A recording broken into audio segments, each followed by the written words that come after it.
habilité à le consulter? Oui. Fait. Madame Lalonde, vous avez pris connaissance de l'échange de courriel du 2 novembre 2023. Le courriel provient de Madame Jessie Maltais. Qui est Jessie Maltais par rapport à vous? C'est une employée là, de la VPTI. Et je comprends, là, est-ce que c'est elle qui est en charge là, de la comptabilité ou selon votre connaissance? Si elle est à la VPTI, c'est pas elle qui est en charge de la comptabilité, là. Par contre, elle avait peut-être un rôle là, dans le processus d'immatriculation, mais je peux pas vous dire exactement son rôle. Très bien. Et je comprends que c'est un échange qui est concomitant là, à celui que vous avez référé un peu plus tôt dans votre témoignage là, avec M. Pelletier, où il y a un échange avec Mme Caroline Foldès-Busque. C'est exact? Oui, les dates semblent être dans la même période.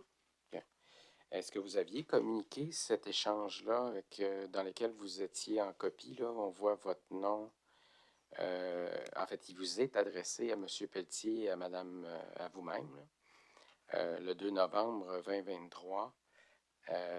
Avez-vous communiqué ce courriel-là à la commission? Non, j'ai pas communiqué ce courriel-là à la commission. Et y avez-vous accès avant aujourd'hui? Non, moi, j'ai plus Non? accès à mes courriels de la SAC. Très bien. Et ma lecture de ce document, là, j'attire votre attention sur le, le premier paragraphe là, où on mentionne à la demande de Lisanne, voici le suivi pour la SOFIL, document Excel documenté. Je tiens à m'excuser, le message du 13 octobre ne s'est pas rendu jusqu'à vous et j'en profite pour mettre le tout à jour. Je comprends qu'il y a un fichier joint qui est un document Excel là, que j'ai converti pour les fins de l'exercice. Est-ce que c'est le document Excel auquel vous avez référé un petit peu plus tôt? La liste Excel des écarts SOFIL? La liste Excel Oui, des vous avez écarts. référé ce matin à un document Excel d'écarts SOFIL qui était documenté par la VPTI, qui était formulé par la VPTI. La liste Excel dont j'ai parlé, c'était plus au niveau des redressements financiers, mais c'était pas. Il y avait des problèmes en lien avec la SOFIL là-dedans, mais c'était pas exclusivement là, pour la SOFIL. Donc, le document annexé là, au courriel en question, est-ce que vous le reconnaissez? Je me souviens pas de l'avoir vu, mais c'est pas celui dont je faisais référence. OK. C'est pas Donc, la c'est liste des distinct. 57 redressements. Je comprends. Parce qu'il n'y en a pas 57 là, sur le document que j'ai en main. Non, puis je dis 57 là, de mémoire à la fin, c'était Oui. ça, mais c'était évolutif. Là. Mais non, c'est pas, ça fait pas référence à ce type d'erreur-là.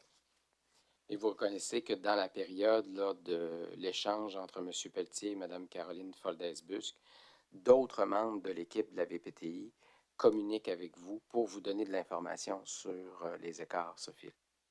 C'est exact. Ce qu'on constate là, Par ce au courriel-là, oui. courriel. On fait référence au point 4 du deuxième paragraphe. C'est indiqué les véhicules qui étaient erronés au patrimoine ont été convertis avec la même cylindrée. Qu'est-ce qu'on veut dire ici par les véhicules qui étaient erronés au patrimoine? Le patrimoine, c'était l'ancien L'ancien système. système. Donc, si je comprends bien, il pouvait y avoir également des erreurs dans l'ancien système. Euh, Ça se peut qu'il y avait des erreurs dans l'ancien système. Là. Ceci dit, nous, dans le cadre de nos échantillons de tests qu'on produisait, on n'avait jamais attrapé d'erreur en lien avec une cylindrée à zéro. Et vous reconnaissez que le courriel fait état de l'ancien système et d'erreurs qu'il pouvait comporter également. Oui, ça parle du patrimoine.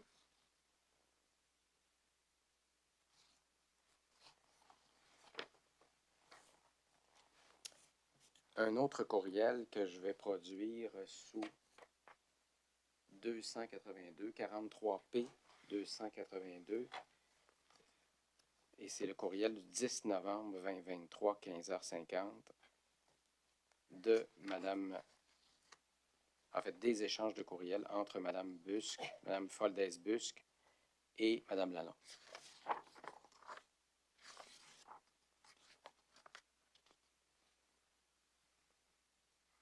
Monsieur le commissaire, le témoin a pris connaissance du même courriel, du courriel là, lors de la même pause. Donc, je comprends bien là, l'échange entre vous et Mme Busque à l'époque, le 10 novembre, c'est-à-dire la journée même là, où M. Pelletier écrit Mme Busque. Vous-même, vous écrivez à Mme Busque pour lui dire, à la demande de Daniel, vous trouverez ci-joint quelques exemples les plus contemporains d'écarts sophiles qui ont également été présentés à la vice-présidence. Oui. Donc, vous reconnaissez quand vous faites cette démarche auprès de Mme Busque, qui souhaitait avoir les écarts les plus récents, que l'exercice est utile à ce moment-là. Ah ben, je souhaite que ce soit utile. Ouais. Donc, l'objectif, là, c'est pas juste de tirer des constats, c'est aussi que les choses se corrigent le plus rapidement possible. C'était la responsabilité de la VPTI et de la vice-présidence aux finances de faire les corrections. Tout à fait. Mais quand vous faites votre démarche, vous reconnaissez que les écarts que vous avez constatés plus récemment sont aussi pertinents à l'exercice. Oui, oui, le but, c'est que Ouais. l'organisation corrige le problème. Et est-ce qu'il n'était pas légitime à ce moment-là, dans vos échanges avec Mme Busque, que Mme Busque vous dise, pouvez-vous me transmettre un état à jour pour que j'aie l'ensemble du portrait? Ben, c'est ce que je semble avoir fait Oui, dans oui, ce vous courriel-là, répondez oui. positivement à la Oui, oui. question, oui. Mais je comprends qu'à l'époque, Mme Busque était préoccupée par l'idée de savoir qu'il y en avait des plus récents, mais dont elle n'était pas informée. C'est exact? C'était ça l'objectif de sa démarche. Probablement un des objectifs, là, oui. Ouais. Et quand vous lui communiquez les écarts les plus récents, c'est pour lui donner un portrait complet de la situation. Pas nécessairement complet. À jour, oui. À jour. Complet, là, c'était pas dans notre rôle de trouver l'intégralité des erreurs. Je comprends. Et le document joint alors à votre courriel, c'est le document que je vous ai remis, là, où on fait état d'une série d'écarts en ce qui a trait à certaines, disons, transactions qui sont complétées à l'aide des systèmes. Oui, Est-ce que c'était c'est un des document que vous imprimes. reconnaissez? Oui, c'était des exemples de facturation qui contenaient des erreurs en lien avec la SOFIL. Monsieur le commissaire, le document est caviardé, là, évidemment, en raison du fait qu'il comportait des renseignements nominatifs importants.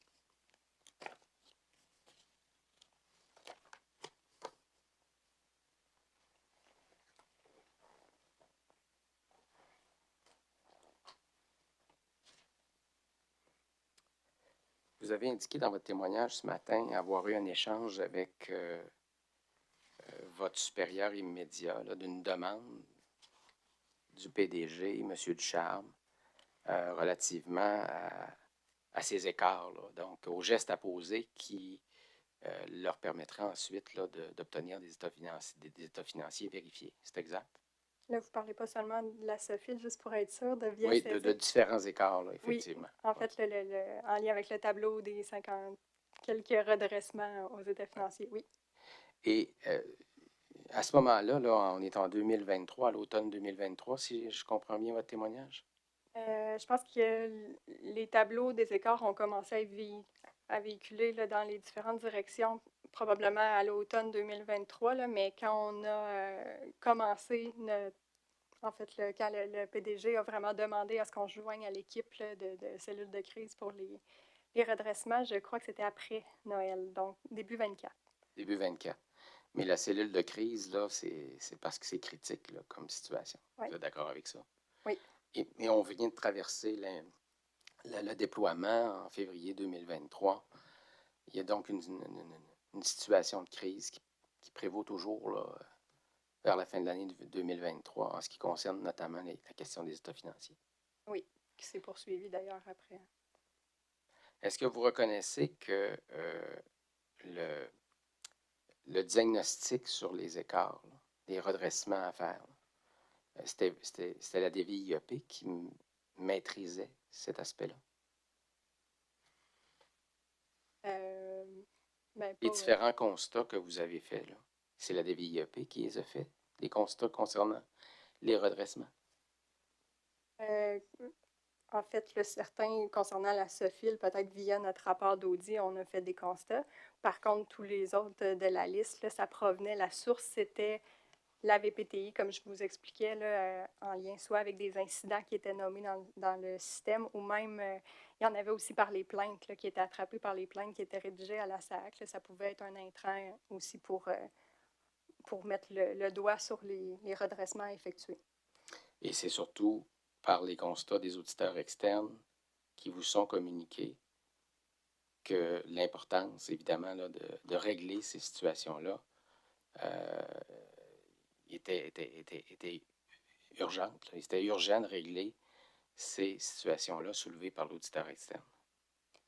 Juste pour préciser, les auditeurs externes, oui, nous, on assistait aux rencontres, à la vérification interne, mais les préoccupations étaient adressées à l'équipe de la vice-présidence aux finances, puisque c'est eux qui signent les états financiers. Et vous étiez la courroie de transmission des auditeurs externes, c'est ce que vous avez dit tout à l'heure dans votre témoignage? Oui, j'étais la courroie de transmission, mais les gens de la vice-présidence aux finances, là, Mme Lépiné puis Mme Larivière, étaient présentes dans les rencontres, puis c'était à elles que s'adressaient Mais vous avez besoins. dit, vous avez manifesté tout à l'heure que vous étiez inconfortable à jouer le rôle de membre de la cellule de crise en raison de votre implication dans le dossier. Là, vous me dites que vous n'êtes pas impliqué, mais tout à l'heure, vous disiez que vous étiez inconfortable à jouer ce rôle-là Je ne suis dans pas le cadre certaine de saisir la nuance que vous amenez. Ben, c'est parce que vous avez dit ce matin, Madame Lalonde, que vous étiez inconfortable à jouer le rôle que vous avez été appelé à jouer par le président, directeur général à l'époque, au sein de la cellule de crise. C'est exact? Vous Oui, avez dit ça? on était inconfortable de poser une conclusion en lien avec la correction de ces redressements-là. Parce que certaines conclusions concernaient Sophile ou parce que, de façon générale, vous n'étiez pas à l'aise avec les constats? En fait, notamment à la SOFIL, on n'a pas le droit de se positionner sur comment corriger l'écart si ensuite on vient apprécier la correction de ces écarts-là. Pour ce qui est des autres redressements financiers, on n'avait peut-être pas de mandat à l'heure actuelle pour auditer ces sujets-là. Sauf que par contre, si on venait donner la solution par la suite, si un mandat nous était attribué, on ne pouvait pas venir apprécier ce correctif-là. Donc, c'est pour ça qu'on voulait conserver notre indépendance. Mais la direction de la vérification interne, Madame Lalonde, il y a un double rôle. Là. Il y a un rôle d'auditeur, mais il y a un rôle de conseil aussi. Est-ce que vous reconnaissez ce rôle de conseil aussi Habituellement, c'est au sein de assez bien l'organisation? campé. Quand c'est un avis, quand ils ont besoin de service conseil, c'est vraiment un mandat de service conseil. Un mandat d'audit va avoir une fiche mandat. Là, comme la SOFIL, c'était un mandat d'audit. Donc, on ne venait pas mélanger les deux rôles nécessairement. Puis là, dans le cadre des redressements financiers, c'était comme une commande directe du PDG là, de l'organisation. On ne nous avait pas attribué un mandat de service conseil.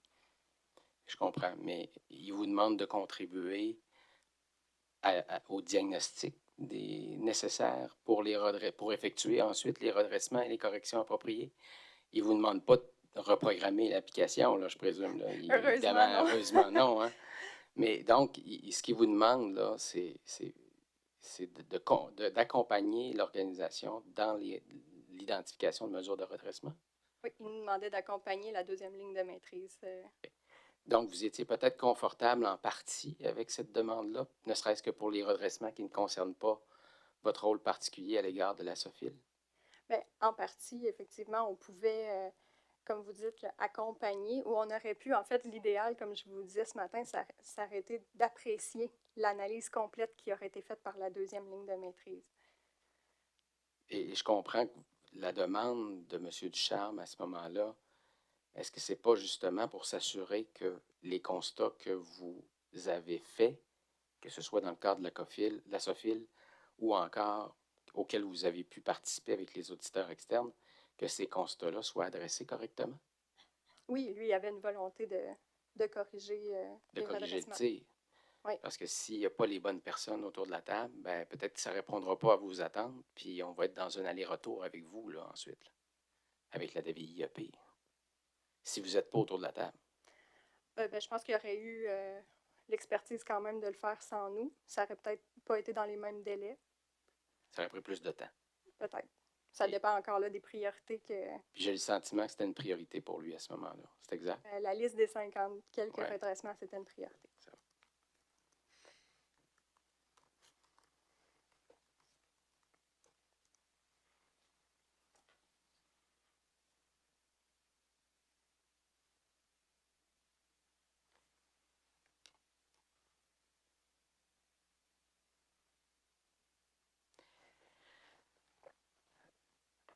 J'ai bien écouté le témoignage de M. Pelletier, évidemment, dans le cadre des travaux, comme vous peut-être. J'ai compris que la DVIEP relevait sur le plan fonctionnel du PDG, mais sur le plan de la gouvernance puis des missions d'audit, il relevait du comité de vérification. Est-ce que c'est une compréhension ou un résumé qui est juste selon vous? Oui, le comité d'audit, en fait, approuvait la planification pour déterminer quel mandat on allait faire. Mais oui, le PDG avait un droit de regard quand même. Si le PDG avait une commande spéciale, effectivement, il pouvait, Vous donner un pouvait nous donner mandat un autre spécial mandat. de conseil ou d'enquête ou Pas d'enquête, par pas contre, parce que là, d'enquête? on n'était pas une OK. droite d'enquête. Donc, les missions de vérification, les missions d'examen, les mandats spéciaux, elles sont établies en fait, là, par le comité d'audit. Oui, Les priorités sont établies par le comité d'audit. probablement conjointement avec le PDG. Et si le comité d'audit prend une orientation sur un choix de mission de vérification, c'est l'équivalent. Il fait approuver ça par le CA et évidemment, le PDG doit s'y conformer. En fait, la direction de la vérification interne devait faire le mandat si on avait une commande spéciale Exact. qui venait Peu du importe comité d'audit. l'opinion du PDG. Ah, ça, je pourrais pas vous le dire. Ouais. Mais donc, M.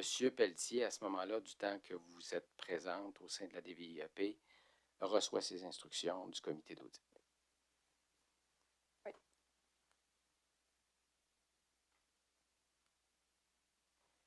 Il y a une réunion une rencontre qui est tenue le 24 janvier 2024. Vous avez témoigné longuement sur cette rencontre-là. Si je vous suggère que cette rencontre-là ait lieu à l'initiative de M. Ducharme lui-même. Oui, l'invitation courriel provenait de lui.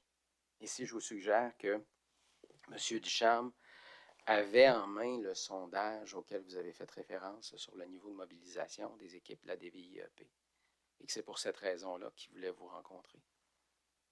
Ça serait très possible. Ça serait très possible.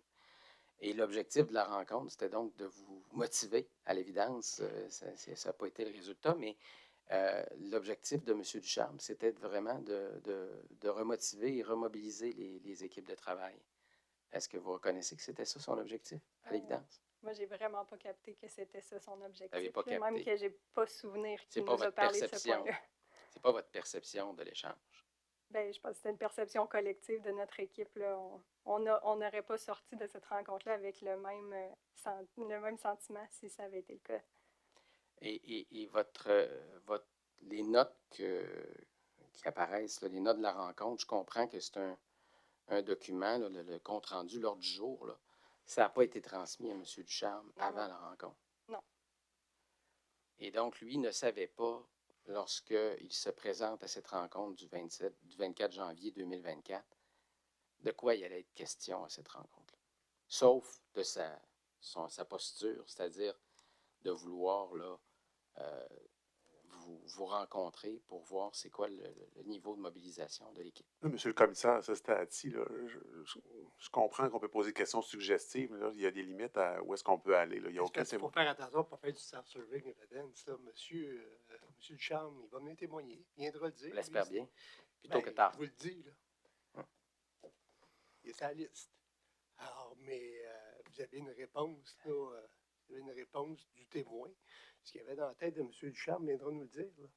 Sous serment. On peut dire de même des autres membres de l'équipe. Là, je veux dire, le témoin a rapporté des postures et des réflexions de d'autres membres de l'équipe. Elle a rapporté également la posture de M. Ducharme.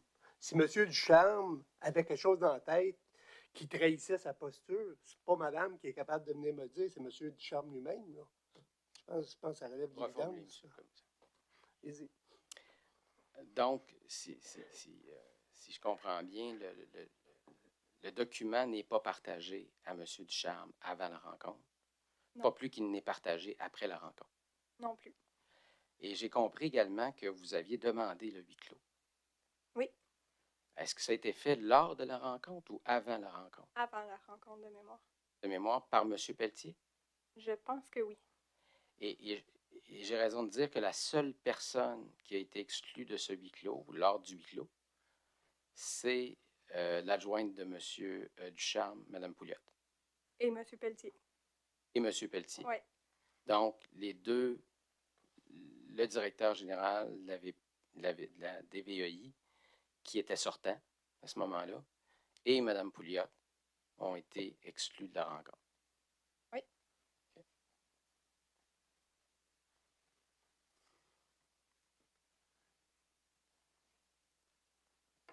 Ceci dit, après la rencontre, M. Ducharme était libre de partager les propos avec son adjointe. C'est jusqu'au moment où on a demandé la rencontre, on voulait s'entretenir avec M. Ducharme seulement.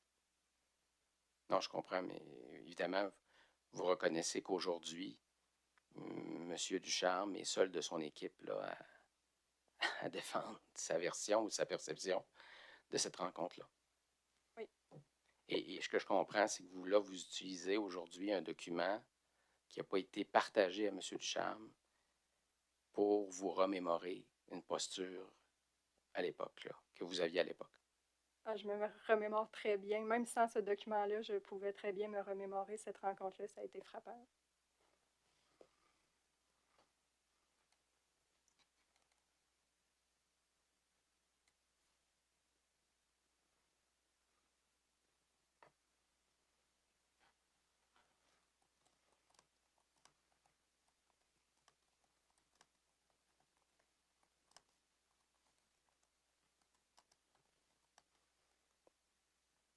Lorsqu'il y a des enjeux d'indépendance, est-ce que vous vous souvenez toujours évidemment, lors de la période à laquelle vous étiez membre de la direction de la DVIEP, avoir signalé à M. Pelletier des enjeux d'indépendance, c'est-à-dire d'un manque de collaboration ou des personnes qui ne vous envoyaient pas de documents suffisamment longtemps en avance pour que vous puissiez les apprécier? Là, je pense que c'est deux concepts qui sont différents. Par exemple, l'indépendance étant un concept, puis là, la distinguez-moi les concepts, là, je vous écoute. Bien, au niveau de l'indépendance, en fait, là, c'est vraiment les auditeurs en fonction de la limite qu'on doit respecter dans le cadre de nos travaux. C'est plutôt ça, l'indépendance. Par contre, là, ce que vous semblez nommer, Maître Laprise, là, en lien avec les difficultés à recueillir les éléments probants, ça, c'est plus des limitations au travail. Limitation. Mais lorsqu'on a une limitation comme auditeur, le moyen que l'on a, c'est de l'indiquer à nos comptes rendus. Est-ce que c'est à votre connaissance que ces limitations-là ont été véhiculées par M. Pelletier auparavant? Ah oui, même au comité d'audit, par exemple? Oui, Oui. j'ai justement un bel exemple pour vous, très concret. Ça va vous permettre de saisir l'ampleur. En fait, dans le mandat en sécurité de l'information, justement, celui qui a été présenté par M. Poirier, on avait eu beaucoup de difficultés. Bien, je dis l'équipe avait eu beaucoup de difficultés à recueillir les pièces. Et puis, dans le rapport même qui avait été monté au comité d'audit, il y avait eu une note à l'effet qu'on avait eu des limitations dans le cadre de ce mandat-là. Puis au moment où ça a été déposé au comité d'audit, le comité d'audit a fait la demande expresse de changer le terme limitation pour indiquer que c'était des difficultés rencontrées. Donc, ça a été changé pour difficultés rencontrées à la demande du comité d'audit.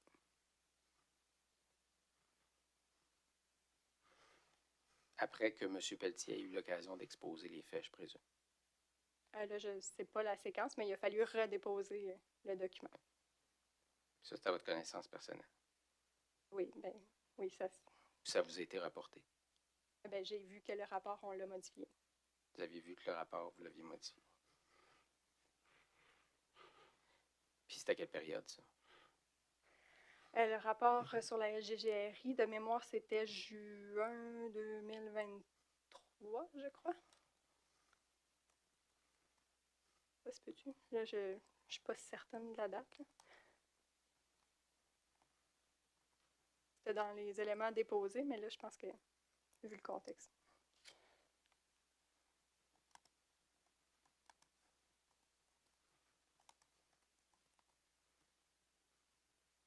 Et est-ce que c'est là le forum approprié pour dénoncer les situations qui peuvent survenir lors de vos travaux?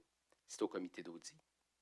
C'est un des forums, en fait, c'est le forum ultime. Par contre, on doit quand même suivre la gradation de la hiérarchie. Donc, si on nomme qu'on a des difficultés aux gestionnaires, si par exemple c'est en lien avec des gens aux opérations, bien, on doit s'adresser aux gestionnaires et ainsi de suite là, pour monter. C'est escaladé s'il n'y a pas de réaction.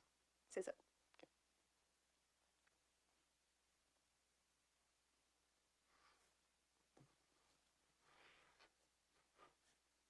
Est-ce que c'est pour cette raison-là que vous avez indiqué à M. Ducharme, en tout cas, vous nous aviez rapporté ça un peu plus tôt ce matin, avoir indiqué à M. Ducharme que vous souhaiteriez que le successeur de M. Pelletier soit capable de porter le message de la direction au comité d'audit, de faire des présentations de vos travaux au comité d'audit? Est-ce que c'est pour cette raison-là?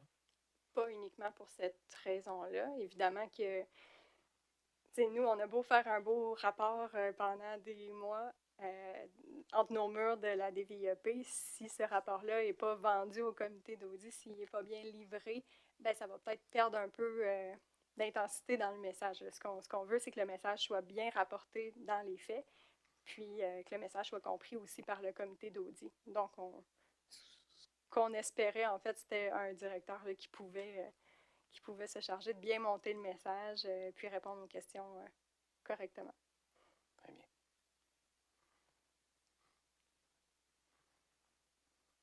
Dans vos relations avec la VPTI, dans ces échanges-là avec la direction de vérification interne, diriez-vous que les gens de la VPTI étaient des gens compétents dans leur domaine?